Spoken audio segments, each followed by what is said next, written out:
Welcome back. Today I'll be discussing about question tags. It's very easy and it's very compulsory that you get 1 mark. Though it is 1 mark, it's very important to make it 80. And it's also very important to have our language polished. And therefore there are some common rules to make our question tags correct. And those rules are here. ನಾನು ಕೆಲವು ರೂಲ್ಸ್ಗಳನ್ನು ನಾನು ನಿಮಗೆ ಹಾಗೆ introduce ಮಾಡ್ತಾ ಹೋಗ್ತೀನಿ. Just follow. Auxiliary verbs, you have to have some knowledge of auxiliary verbs. Auxiliary verbs are, I have put them here. Auxiliary verbs can be divided into primary auxiliaries and then modal verbs. Now primary auxiliary verbs are be verbs, do verbs and have verbs. And in be verbs we have am, is, was, and are, were. Now here is and was are singular, are and were are plural, but is and are present tense, was and were are past tense. So these are the auxiliary verbs used in present tense. Is and are and was and were are used in past tense sentences. Do forms, does and do, we use it in present tense. Did is used in past tense. Have verb ಫಾರ್ಮ್ಸಲ್ಲಿ has ಮತ್ತು have ಅನ್ನು present tense ವಾಕ್ಯಗಳಲ್ಲಿ, ಹ್ಯಾಡನ್ನು past tense ವಾಕ್ಯಗಳಲ್ಲಿ ನಾವು ಬಳಸ್ತೀವಿ. ಅದೇ ರೀತಿ ಕ್ಯಾನ್ ಇದೆ, ಅದರ ಪಾಸ್ಟ್ ಟೆನ್ಸ್ ಕುಡ್ ಇದೆ. ಮೇ ಇದೆ, ಅದರ ಪಾಸ್ಟ್ ಟೆನ್ಸ್ ಮೈಟ್ ಇದೆ. ಆ ರೀತಿಯಲ್ಲಿ ಎಲ್ಲ ಮೂಡಲ್ ವರ್ಬ್ಸ್ಗಳಿದ್ದಾವೆ. ಈ ಎಲ್ಲ ವರ್ಬ್ಸ್ಗಳ ಸ್ವಲ್ಪ ಜ್ಞಾನ ನಮಗೆ ಬೇಕಾಗುತ್ತೆ. ಆಕ್ಸಿಲರಿ ವರ್ಬ್ಸ್ಗಳ ಜ್ಞಾನ ನಮ್ಮ ಕ್ವೆಶ್ಚನ್ ಟ್ಯಾಗ್ಸನ್ನು ಬರೀಲಿಕ್ಕೆ. Next we have contracted forms of certain words, contractions we call them. ಈ ಪದಗಳ ಜ್ಞಾನ ನಮಗೆ ಸ್ವಲ್ಪ ಬೇಕಾಗುತ್ತೆ. ಯಾಕೆ ಅಂತಂದರೆ ನಾವು ಕ್ವೆಶ್ಚನ್ ಟ್ಯಾಗನ್ನು ಮಾಡಬೇಕಾದ್ರೆ ಕ್ವೆಶ್ಚನ್ ಟ್ಯಾಗಲ್ಲಿ ನಮ್ಮ ಸಂಪೂರ್ಣ ಪದಗಳಿರೋದಿಲ್ಲ. ಆರ್ ನಾಟ್ ಅನ್ನೋ ಪದ ಇರೋದಿಲ್ಲ, ಬದಲಾಗಿ ಅದರ ಕಾಂಟ್ರಾಕ್ಟೆಡ್ ಫಾರ್ಮ್ ಇರುತ್ತೆ.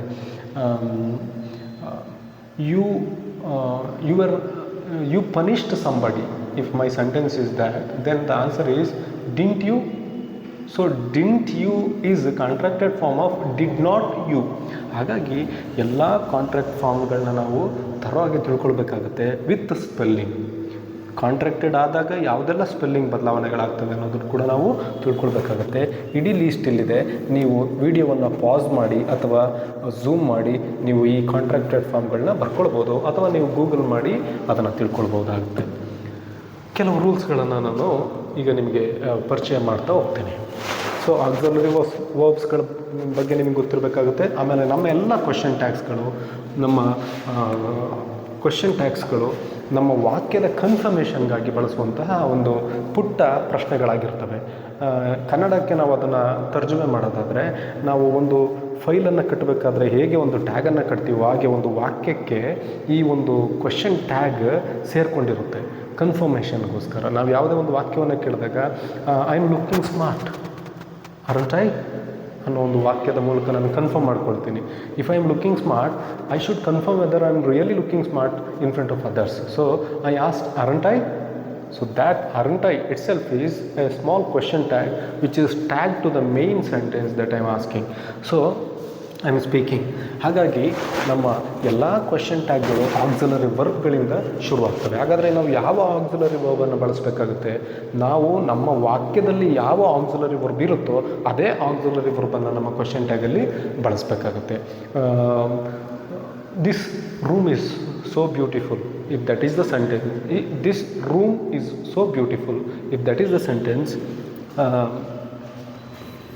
This room is beautiful, if this is the sentence. ನಮ್ಮ ಕ್ವೆಶ್ಚನ್ ಟ್ಯಾಗ್ ಈ ಆಕ್ಸಿಲರಿ ವರ್ಬಿಂದ ಶುರುವಾಗುತ್ತೆ. Is contracted form of not, it. This is the right answer. So ನಮಗೆ ಆಕ್ಸಿಲರಿ ವರ್ಬ್ಸ್ಗಳು ಗೊತ್ತಿರಬೇಕು, ಜೊತೆಗೆ ಆಕ್ಸಿಲರಿ ವರ್ಬಿಂದ ನಮ್ಮ ಕ್ವೆಶ್ಚನ್ ಟ್ಯಾಗ್ ಶುರುವಾಗುತ್ತೆ. ಎರಡನೇದು use contracted forms of the words. ನಮ್ಮ ಎಲ್ಲ ಕ್ವೆಶ್ಚನ್ ಟ್ಯಾಗ್ಗಳಲ್ಲಿ ನಾವು ಕಾಂಟ್ರಾಕ್ಟೆಡ್ ಫಾರ್ಮ್ಗಳನ್ನು ಬಳಸ್ತೀವಿ. ಯಾವಾಗ ಅಂತಂದರೆ ನಮ್ಮ ಸೆಂಟೆನ್ಸ್ ಪಾಸಿಟಿವ್ ಆಗಿದ್ದರೆ ನಮ್ಮ ಕ್ವೆಶ್ಚನ್ ಟ್ಯಾಗ್ ನೆಗೆಟಿವ್ ಆಗುತ್ತೆ. ನಮ್ಮ ಕ್ವೆಶ್ಚನ್ ಟ್ಯಾಗ್ ನೆಗೆಟಿವ್ ಆದ ತಕ್ಷಣ ನಾವು ಅಲ್ಲಿ ಬರುವಂತಹ ನಾಟಲ್ಲಿ ನಾವು ಫಸ್ಟ್ ಆಫ್ ಹಾಕೋದ್ರ ಮೂಲಕ ಇದನ್ನು ಕಾಂಟ್ರಾಕ್ಟೆಡ್ ಫಾರ್ಮ್ಗೆ ನಾವು ಅದನ್ನು ರೆಡ್ಯೂಸ್ ಮಾಡ್ತೀವಿ. ನಾನು ಈಗಾಗಲೇ ಕಾಂಟ್ರಾಕ್ಟೆಡ್ ಫಾರ್ಮ್ಸ್ಗಳ ಬಗ್ಗೆ ನಿಮಗೆ ತಿಳಿಸಿದ್ದೀನಿ. ಅಕಸ್ಮಾತ್ ಇದೇನಾದರೂ ನೆಗೆಟಿವ್ ಇದ್ದರೆ ಈ sentence this room is not beautiful ಅಂತ ಇದ್ದರೆ ಈಸ್ ಇಟ್ ಅನ್ನೋ ನಮ್ಮ ಉತ್ತರ ನಮಗೆ ಬರುತ್ತೆ.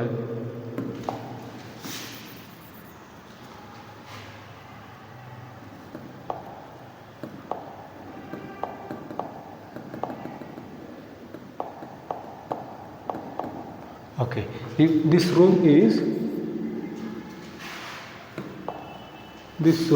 is not beautiful ಅನ್ನೋ ವಾಕ್ಯ ಇದ್ದರೆ ನಮ್ಮ ಉತ್ತರ ಈಸ್ ಇಟ್ ಅಂತ ಬದಲಾಗುತ್ತೆ.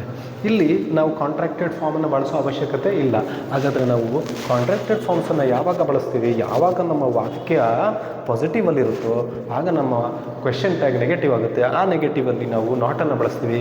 ಅದನ್ನು ಸಂಪೂರ್ಣವಾಗಿ ಬಳಸಿಲ್ಲ, ಬದಲಾಗಿ ಎನ್ ಫಸ್ಟ್ ಟಿ ಆಗಿ ನಾವು ಬಳಸ್ತೀವಿ. ಮೂರನೇದು ಯೂಸ್ ಆಫ್ ಪ್ರೊನೌನ್ಸ್. ನಮಗೆ ಪ್ರೊನೌನ್ಗಳ ಬಗ್ಗೆ ಸ್ವಲ್ಪ ಮಾಹಿತಿ ಇರಬೇಕಾಗುತ್ತೆ. ಯಾಕೆ ಅಂತಂದರೆ ನಮ್ಮ ವಾಕ್ಯಗಳಲ್ಲಿ nouns are used in the sentences, but when we use the question tag we do not repeat the noun that's already used. ನಾವು ಆಗಲೇ ಯೂಸ್ ಮಾಡಿರುವಂಥ ನಾಮಪದಗಳನ್ನು ಮತ್ತೆ ಅದೇ ವಾಕ್ಯದ ಹಿಂಭಾಗದಲ್ಲಿ ಕ್ವೆಶ್ಚನ್ ಟ್ಯಾಗಲ್ಲಿ ಮತ್ತೆ ಬಳಸೋದಿಲ್ಲ. ಹಾಗಾಗಿ ನಮಗೆ ಪ್ರೊನೌನ್ಗಳ ಸಂಪೂರ್ಣ ಜ್ಞಾನ ಇರಬೇಕಾಗುತ್ತೆ. ಈಗ let us say for example, Prakash is a brilliant boy. ಇಲ್ಲಿ ನಾನೀಗ ಕನ್ಫರ್ಮ್ ಮಾಡ್ಕೋಬೇಕು whether Prakash is brilliant or not. ಆಗ ನಾನೇನಂತ ಕೇಳ್ತೀನಿ, isn't he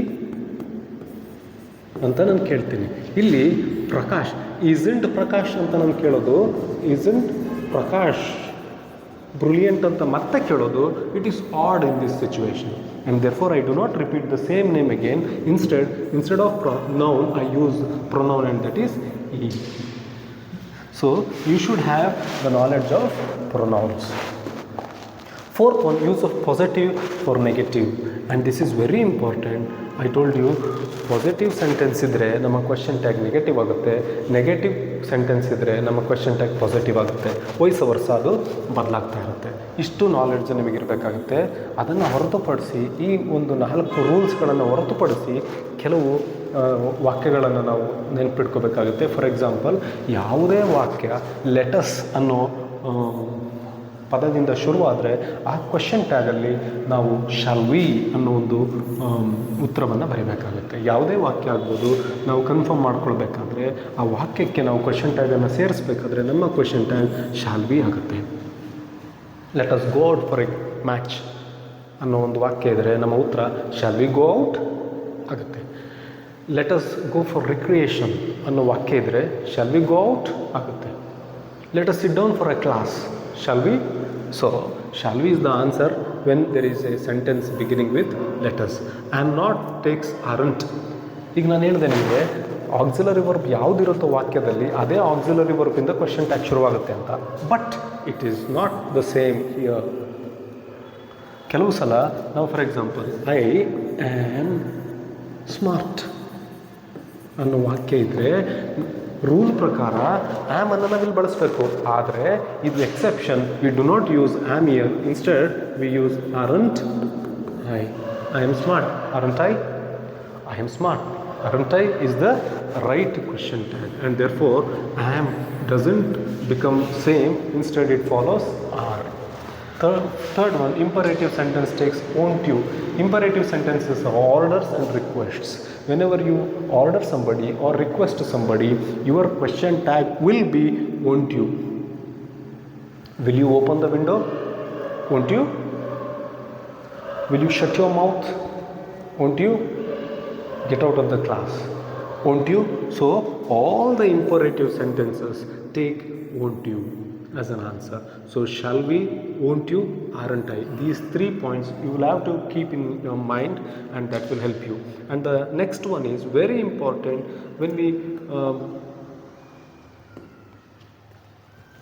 When we talk about the nouns, subjects that begin with each, every, everyone, no one, nobody, none.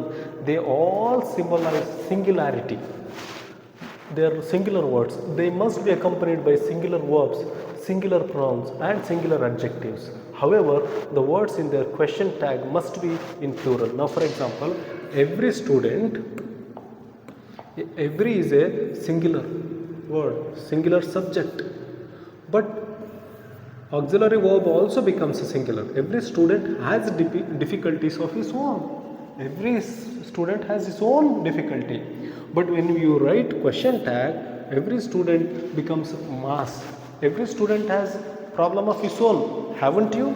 Have you all have no difficulties? Everyone has got his own difficulties. So, ಹಾಗಾಗಿ every one ಅನ್ನೋದು singular ಆಗಿದ್ರು, ಏಕವಚನ ಆಗಿದ್ರು, ನಮ್ಮ question tag ಮಾತ್ರ ಬಹುವಚನದ ರೂಪವನ್ನು ತಗೊಳ್ಳುತ್ತೆ. ಈ singular ಏಕವಚನ ಸಬ್ಜೆಕ್ಟ್ ಸಿಂಗ್ಯುಲರ್ ಆಕ್ಸಿಲರಿ ವರ್ಬನ್ನು ಹೊಂದಿದ್ರೂ ಕೂಡ ನಮ್ಮ ಉತ್ತರ ಮಾತ್ರ ಹ್ಯಾವನ್ನು ತಗೊಳುತ್ತೆ. ಇದು ಆ ರೂಲಿಂದ ಎಕ್ಸೆಪ್ಷನ್. ಆ ರೂಲನ್ನು ಇದು ಫಾಲೋ ಮಾಡೋದಿಲ್ಲ. ಇಲ್ಲಿ ಇನ್ನೊಂದು ಎಕ್ಸಾಂಪಲ್ ಇದೆ. None of your friends fail in the exam. Do they.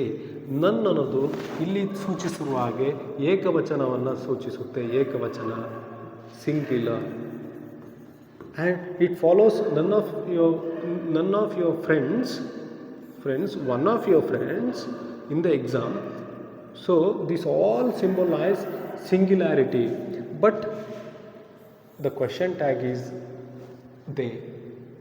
So the subject I am talking about, every, everyone, no one, nobody, none, they all symbolize single subject.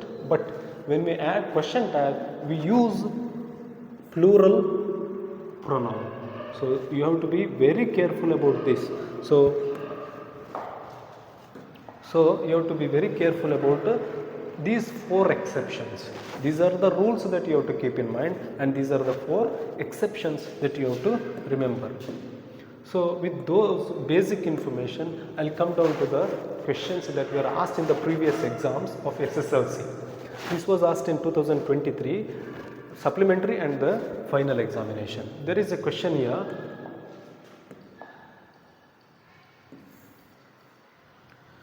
Kiran likes coffee. So likes also means Kiran does like. Does like also means likes.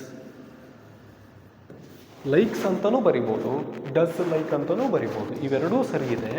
ಆದರೆ ನಾವು ಈ ಎರಡೂ ಪದಗಳನ್ನು ಬರೆಯುವ ಬದಲು ಒಂದು ಪದವನ್ನು ಬರೆದು ನಮ್ಮ ವಾಕ್ಯವನ್ನು ಸ್ಪೀಡ್ ಮಾಡ್ಕೊಳ್ತಾ ಇದ್ದೀವಿ. ಹಾಗಾಗಿ ಈ ರೀತಿ ವಾಕ್ಯಗಳಿದ್ದಾಗ ನೀವು ಕನ್ಫ್ಯೂಷನ್ ಮಾಡ್ಕೊಳ್ಳೋ ಅವಶ್ಯಕತೆ ಇಲ್ಲ.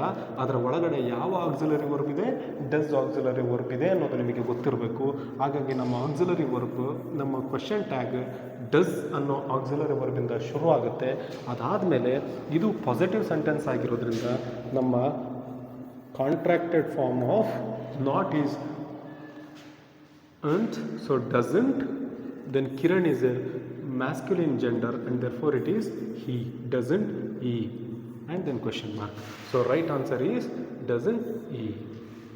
Next year Nirmala tries to get good marks in the exam. If this is a question, now tries, it means Nirmala does try. It also means Nirmala tries. ಹಾಗಾದರೆ ನಮ್ಮ ಕ್ವಶನ್ ಟ್ಯಾಗ್ ಯಾವುದರಿಂದ ಶುರುವಾಗಬೇಕು? ಡಸ್ಸಿಂದ ಶುರುವಾಗಬೇಕು. ಹಾಗಾದರೆ ಇದು positive sentence ಇದೆ, ನಮ್ಮ question tag ಏನಾಗಬೇಕು? Negative ಆಗಬೇಕು. ನಿರ್ಮಲಾ ಅನ್ನೋದು subject.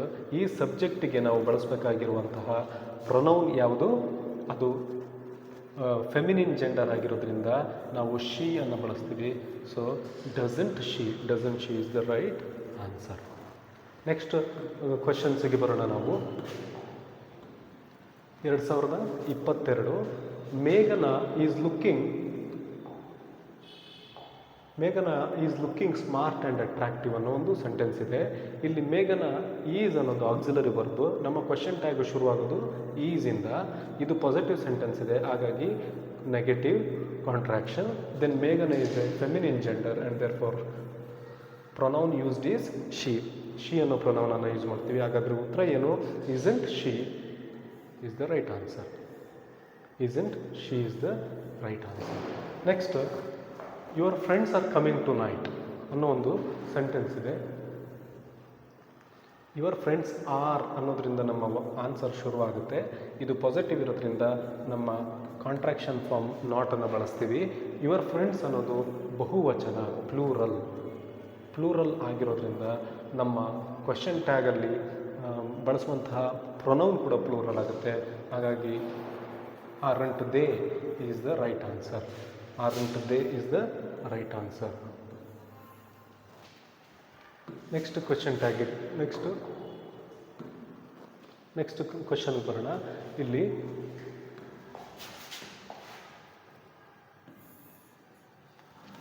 Reena is leaving tonight. Is the auxiliary.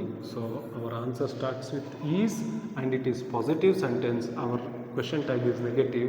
So contracted form is isn't, and then Reena is a feminine gender and therefore the pronoun is she.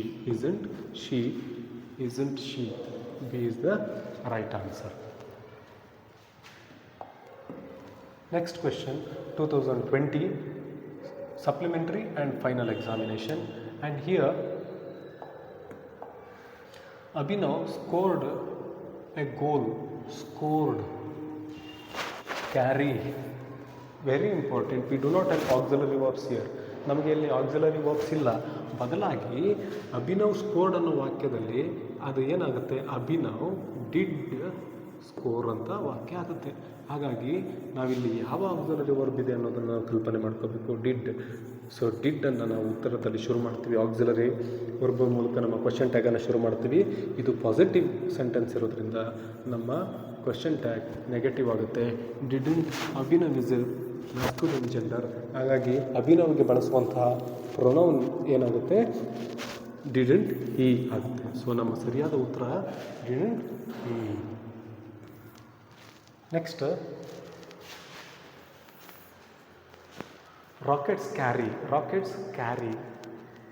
Carry also means rockets do carry.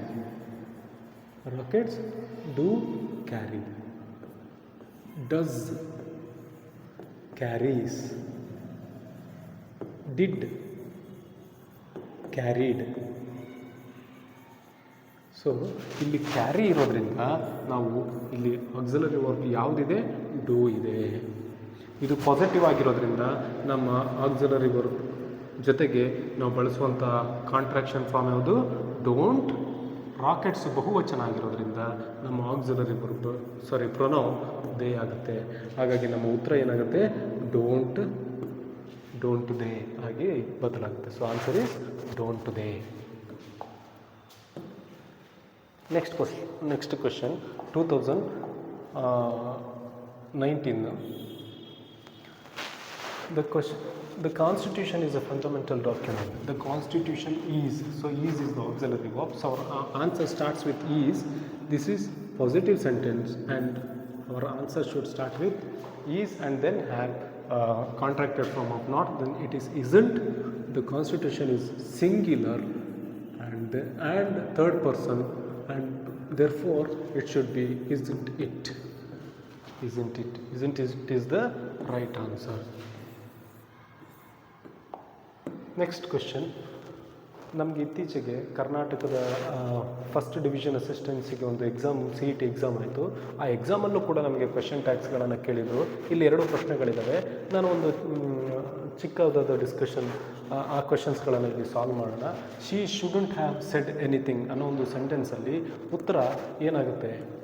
She should ಅನ್ನೋದು ನಮ್ಮ auxiliary verb. So ನಮ್ಮ ಉತ್ತರ ಶುರುವಾಗೋದು ಯಾವುದರಿಂದ? ಶುಡ್ಡಿಂದ.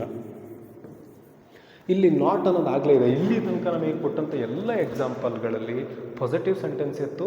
ಹಾಗಾಗಿ ನಾವು ಉತ್ತರ ಮಾಡಬೇಕಾದ್ರೆ ನಾವು ನೆಗೆಟಿವ್ ಮಾಡ್ತಿದ್ದೋ. ಆದರೆ ಇಲ್ಲಿ ಈ ವಾಕ್ಯದಲ್ಲಿ ಆಗಲೇ ನೆಗೆಟಿವ್ ಇದೆ. ಹಾಗಾಗಿ ನಮ್ಮ ಸೆಂಟೆನ್ಸ್ ಏನಾಗಬೇಕು? ಶುಡ್ ಅಂತ ಆಗಬೇಕಷ್ಟೇ. ಇಲ್ಲಿ ನಾವು ನಾಟ್ ಅನ್ನು ಸೇರಿಸೋ ಅವಶ್ಯಕತೆ ಇಲ್ಲ, ಯಾಕೆಂದರೆ ನಾಟ್ ಅನ್ನೋದು ಇಲ್ಲಿ ಆಗಲೇ ಇದೆ. ಹಾಗಾಗಿ ಶುಡ್ ಆದಮೇಲೆ ನೆಕ್ಸ್ಟು ಮೊದಲನೇ ಬದಲಾವಣೆ ಆಯಿತು. 2ನೇದನ್ನ ನಾವಿಲ್ಲಿ ಮಾಡೋ ಅವಶ್ಯಕತೆ ಇಲ್ಲ. 3ನೇದು ಪ್ರೊನೌನನ್ನು ಸೇರಿಸ್ಬೇಕು. ಪ್ರೊನೌನ್ ಈಗಾಗಲೇ ಶಿ ಇದೆ. ಸೊ ಶುಡ್ ಶಿ ಅನ್ನೋದನ್ನು ನಾವು ನಾವು ಸೇರಿಸ್ತೀವಿ. ನಾಮಪದ ಇದ್ದರೆ ನಾವು ನಾಮಪದದ ಬದಲಿಗೆ ಪ್ರೊನೌನನ್ನು ಬಳಸ್ತೀವಿ. ಅಕಸ್ಮಾತ್ ಪ್ರೊನೌನ್ ಈಗಾಗಲೇ ಕೊಟ್ಟಿದ್ರೆ ಅದೇ ಪ್ರೊನೌನನ್ನು ನಾವು ಹಾಗೆ ಬಳಸ್ತೀವಿ. So should she is the right answer. Should she B, option B is the right answer. Let's start now, ಇದಾಗಲೇ ನಾನು ಹೇಳಿದ್ದೀನಿ, ಯಾವುದೇ ಒಂದು ವಾಕ್ಯ ಲೆಟಸ್ ಅಂತ ಶುರುವಾದರೆ ನಮ್ಮ ಉತ್ತರ ಶಾಲ್ ವಿ ಆಗಬೇಕು. Let's start now, shall we is the right answer. So this is all about question tags. It's a very easiest topic in the SLC examination. 1 mark is in your pocket with some basic rules. If you keep all these points in your mind, you can surely get that 1 mark and make it 80 out of 80. Thank you.